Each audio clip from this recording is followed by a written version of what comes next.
All right, welcome to another teaching series. This is still on intrusion detection protection system, but specifically I want to focus on honeypots, honey-nets, and padded cells. These are a related concept that is very good from a security perspective, depending on what you're trying to do on your network. So let's look at a very short set of slide deck here. All right, so that's our normal information in here. Information about me. You can see if you've seen the videos before. But let me get straight to the point. So in this module, what I want you to be able to do is define and describe honeypots, honey nets, and padded cell systems. Padded cells, right? So, but basically, what is a honeypot? Honeypot, the best way to look at it is like a decoy system. And the purpose of it is, this is kind of like technical. I don't want to use the word lure, but the best way is really to lure potential attackers away from the critical system. You will understand why I'm using that word in a minute, right? So we're trying to lure potential attackers away from our own critical system into somewhere else, right?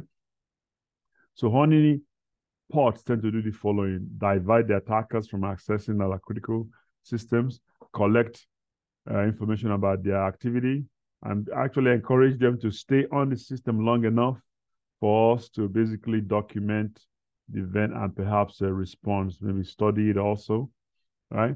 An example of a honeypot would be like a server, network device, port, web server, like your customer billing service, something that might look attractive to the adversary, right?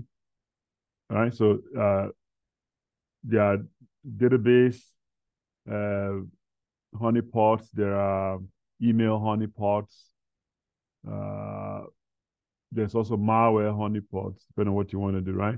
So here, this is from a website called IP with Ease. They give you an example of where you should place your honeypot.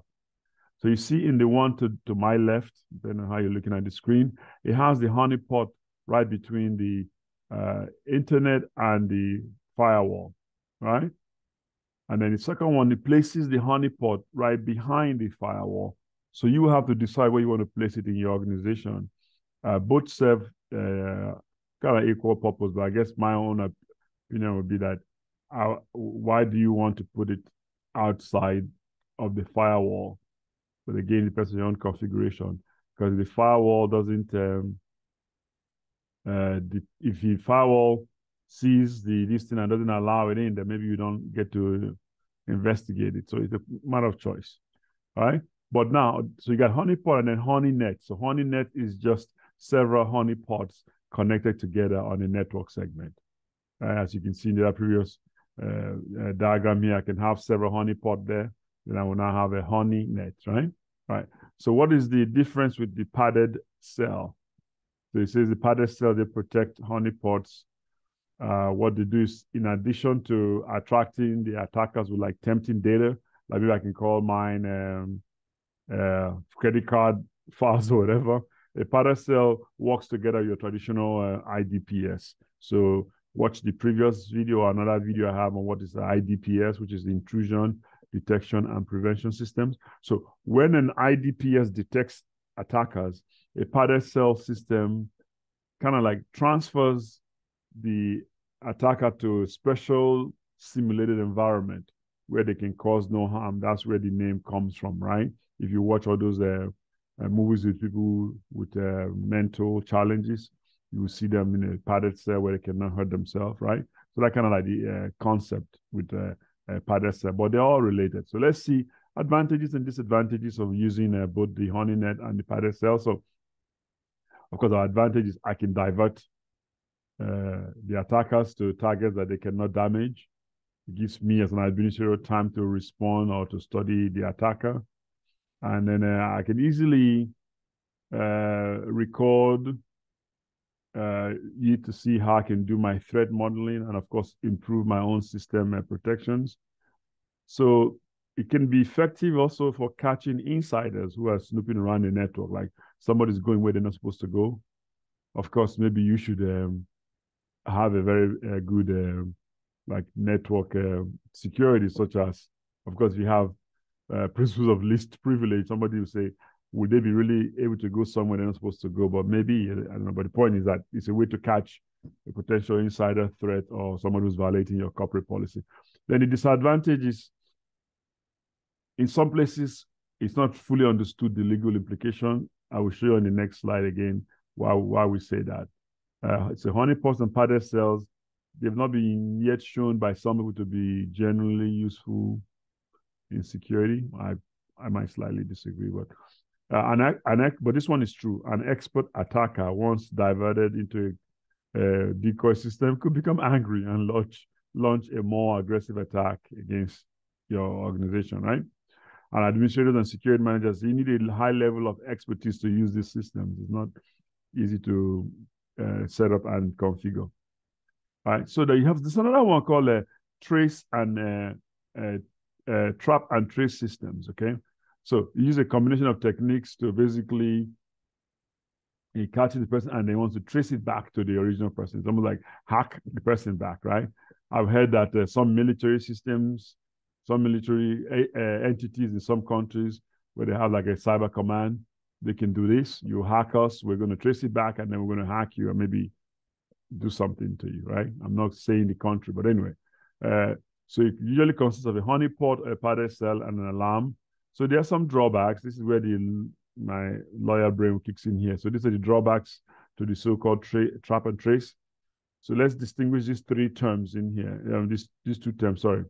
Enticement is attracting attention to the system by placing tantalizing information in key locations, right? Entrapment is the act of luring you into committing a crime to get a conviction. So generally in law, enticement is legal and ethical, but entrapment is not, right? So you hear that entrapment as a defense to committing a crime. Just know these two distinctions. Now, ethics issue.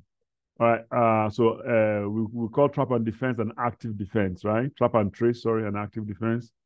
And it's kind of like changing the technology. So that's why with AI, I'm a big ethicist, tech ethicist, you want to call me that. So what does this mean in terms of ethics? Actually in the workplace, all right? So the summary of the trap and trace is just designed to react to an intrusion event by tracing it back to its source, right? So again, we said there's a lot of ethical issues. Some people, against in the security field, this page is straight from Cengage. It says this will believe that the hack back in the trace process is as significant a violation as the initial attack. So you're hacking them to find out, right? Anyway, in summary, honeypot and honey nuts. Honeypots are just decoy system, right? To lure potential attackers away from critical system, not to say to lure them in. That would be illegal, right? We're luring them away. So they also call them decoys, lures, or what's another word here is fly traps. So the two variations that we discussed are the honeypots and the honey nets and the padded cell. This is actually a good site for you to go and check this Labria SourceForge. It's pretty cool. Read it and read the interview there. The guy talks about a few things that you can actually set up your own, the sticky honeypot and IDS, or you heard the word Tar-Pit. It's on that side. Again, feel free to send me any questions, subscribe to the video, and let me know what I can do. Any questions that you have, industry. This is actually a very interesting topic for me. Honeypots, honey nets, and the padded cell, but also the trap and trace. They're interesting technologies, but just remember that it takes advanced knowledge to implement and be aware of